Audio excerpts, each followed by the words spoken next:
एक रस्म ये है जिसकी पहले भी मैंने कबाहत बयान कर दी, मगर अब दोबारा बयान कर देता हूँ। वो ये है कि किसी घर में फौतगी हो जाती है, तो अब ये ख़वातीन से रिलेटेड है ये मसला, ये दोनों मसले ख़वातीन से रिलेटेड है।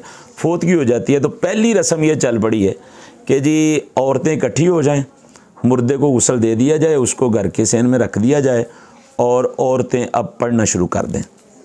अब चूँकि फौतगियों पे जाते हैं तो हमें तजर्बे होते हैं, कहीं पे कलमा तैयबा का विरद हो रहा है, औरतें ऊंची ऊंची लगी हुई हैं, पढ़ो ला इलाहा इल्लल्लाह, कहीं पे दरूद पढ़ा जा रहा है अल्लाहुम्मा सल्ली अला मुहम्मद, और ज़हन क्या है कि इनको सवाब हो, और नतीजा ये है कि उसको तो सवाब होगा या ना होगा, इनको उल्टा अज़ाब हो रहा है जो पढ़ रही हैं। क्यों कि इसकी इजाज़त है, ये नहीं है कि मैयत पर कलमा पढ़ने की इजाज़त नहीं, हरगिज़ ये बात नहीं है।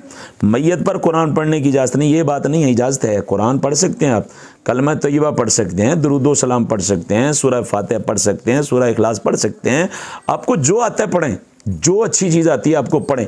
मगर उसमें कबाहत क्या है कि मैयत वाले घर में पर्दे का तो ख्याल नहीं रखा जा सकता।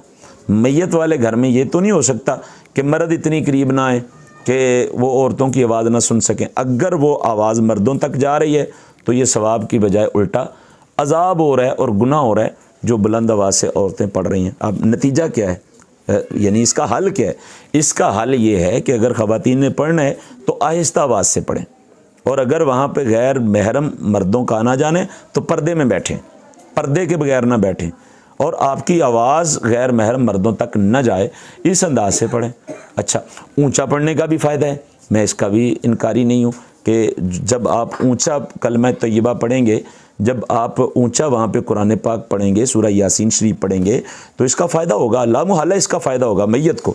मगर इतनी आवाज़ में पढ़ें कि मैयत तक जाए, इतनी में क्यों पढ़ रहे हैं कि पूरा मोहल्ला सुने? तो ये बात जो है ये एक बहुत बुरी रस्म है।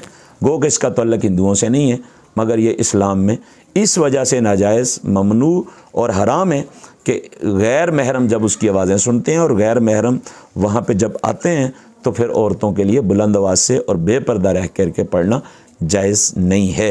बेहतरीन तो इसका तरीका ये है कि वहाँ पे कुछ घर के मर्द अफराद बैठ जाएँ, अगर ऊँचा पढ़ने तो फिर घर के मर्द अफराद बैठ जाएं और वहाँ पे कुछ पढ़ना शुरू कर दें, एक आवाज़ में पढ़ना शुरू कर दें, इस तरीके से। खैर, इसके बाद एक बड़ी कबीर रस्म है, और ये हिंदुओं और सिखों की छोड़ी हुई है और दीगर कई मज़ाहिब बातिला की छोड़ी हुई है। वो ये है कि हमारी ख़वातीन जो हैं वो चिल्ला चिल्ला कर रोती हैं। आपने देखा होगा बड़ा मज़ाहिया मंज़र कि एक सवारी पे बैठी हुई हैं ख़वातीन, वो अच्छी खासी बातचीत करते हुए आ रही हैं, और मेन रोड पे घर है जहाँ पे फौतगी हुई है, उधर से उतरी हैं, अच्छी खासी बात कर रही थी, उतरते ही उनके रोने की आवाज़ें शुरू हो गई और उनके हाथ बुलंद हो गए। अब वो चीख चीख के रो रही हैं और वो ड्रामा कर रही हैं। अच्छा, आंसू आए ना आए, अब गले लग के रोने जी, वो हक बनता है। मैंने तो यहाँ तक अपनी फैमिली में आज से 20 साल पहले सुना है, वो जी ਉਹਦੇ गले लगना सी, ਉਹਦੇ गले लग के रोना सी, हक बनता सी, तो ਉਹਦੇ फलाने गले लग के क्यों नहीं रोई? माज़अल्लाह सुम्मा माज़अल्लाह। इसका मतलब ये मजाक है, ये क्या चीज़ है कि आप किसी फौतगी पे ड्रामेबाजी कर रहे हैं। एक जिनके यहाँ फौतगी हुई है, अब वो ऐसी, चूँकि हमारी तरबियत चूँकि दीन के मुताबिक नहीं हुई और हमारी इस्लाह दीन के मुताबिक नहीं हुई, इसलिए ये चीज़ें असरअंदाज होती हैं। अगर कोई नहीं करता तो उनको कहा जाता है लो जी वो तो बड़ी नखरे वाली है जी, ਉਹਦਾ तो नक ही नहीं खिलौंदा जी, वो तो फलाने के गले नहीं लगी जी।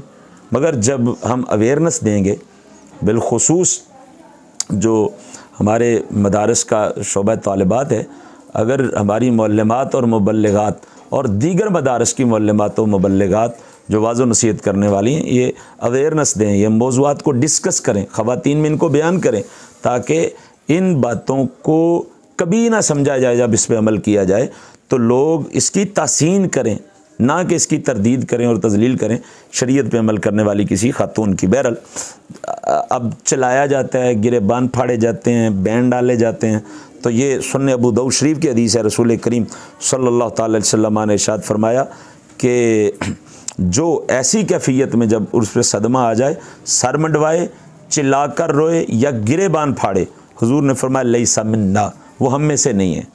ये सही बुखारी में भी अलग से हदीस मुबारका इसी नोयत की मौजूद है कि नोहा करने वाले हम में से नहीं है, ये सीने को पीटने वाले हम में से नहीं है।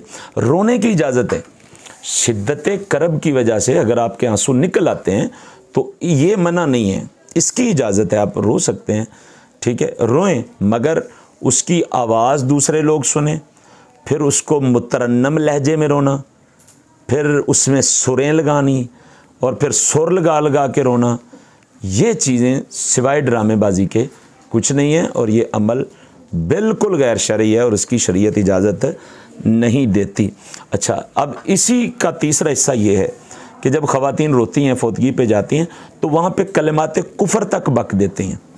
पता नहीं किस किस शख्स को या बाद में हमारे सुनने वाली हमारी किसी बेटी को, किसी बहन को किस कदर इसका अंदाज़ा होगा कि औरतें कलिमात कुफरिया तक कह देती हैं बैन डालते हुए। मैंने ख़ुद सुना कई मकामात पे, जब कहीं 10वें के ख़त्म पे जाते हैं और वो कहीं ऐसा होता है कि सहन के साथ जो उनका हाल होता है उसके साथ ही उनकी बैठक होती है, तो वहाँ पे बिठा देते हैं। अब अंदर से आवाज़ें आ रही होती हैं, उधर हमारी तकरीर में देर होती है और इधर औरतों की तकरीरें जारी होती हैं, कानों में आवाज़ पड़ रही होती हैं, हाँ हाय नहीं अल्लाह नू एदी ज़रूरत सी, लै गया कोई गल नहीं, अल्लाह नू चंगा लगदा सी, अल्लाह नू एदी लोड़ सी। फिर कुछ ऐसी होती हैं जो यहाँ तक शिकवा करती हैं, या अल्लाह तू मैनू लै जाना सी, इनू क्यों खड़िया ही। कोई दूसरी आप दूसरी दिलासा दे रही होती है, कहती है ना ना तू भैना चुप कर, अल्लाह नू एदी की ज़रूरत सी, एदी लोड़ सी। ये सारे के सारे कलिमात कुफर हैं और किसी को अंदाज़ा ही नहीं है कि मैं अपनी ज़ुबान से कलिमात कुफर अदा कर रहा हूँ या कलिमात कुफर अदा कर रही हूँ। और बाद में तजदीद ईमान भी ज़रूरी है और तजदीद निकाह भी ज़रूरी है। आप सब जानते हैं इस हवाले से कि जब कलिमा कुफर सादिर होता है उस वक़्त तजदीद ईमान भी ज़रूरी होता है और अगर वो शादीशुदा हो तो तजदीद निकाह भी ज़रूरी होता है। लिहाजा इसकी कोई परवाह ही नहीं है। इस तरह के कलिमात फिर वो कहते हैं जी लो जी अल्लाह नू भी साडा ही घर लब्बा सी। ये कलिमात मैंने अपने कानों से दर्जनों बार सुने औरतों से, अल्लाह नू साडा ही घर लभदा है। दूसरी तीसरी फौतगी हो गई है साल 2 साल के अंदर, लै इजराइल नू तो होर कोई घर ही नहीं लभदा, साडे ही घर आया दा डेरा पाया दा माज़अल्लाह, ये रोते हुए। तो ये सारी की सारी चीज़ें कभी नाजायज़ और शरअन ममनू हैं और इनका शरीयत से कोई ताल्लुक़ नहीं है।